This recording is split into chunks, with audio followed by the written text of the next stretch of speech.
Ciao grande famiglia di Rete Veneta, oggi siamo al confine tra Venezia e Padova, a Mellaredo di Pianiga, e siamo venuti a incontrare e a trovare poveretto Romeo. Questa persona che non ce la fa più, è stato operato, non ha i soldi per il ticket, per le visite di controllo ed era proprio giù di morale. Ciao Romeo. Tu sei solo? Sì. Non hai nessuno? No. Sei stato operato un mese fa? Circa un mese fa, sì.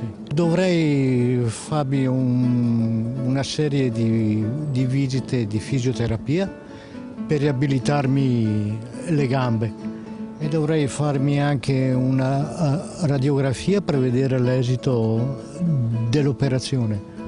Ma purtroppo non ho nemmeno i soldi per comprarmi da mangiare, quindi non lo so neanch'io cosa devo fare. Con cosa vivi, Romeo?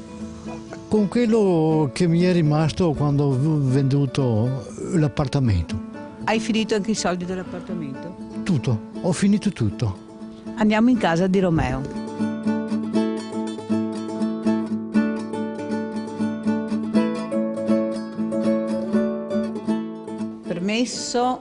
Permesso, stiamo entrando in casa. Quando è scoppiata la crisi il lavoro ce n'era sempre di meno, se lo trovavo spesso e volentieri non pagavano e dopo mi sono ammalato ed è stato lì che è cominciata tutta la mia tragedia.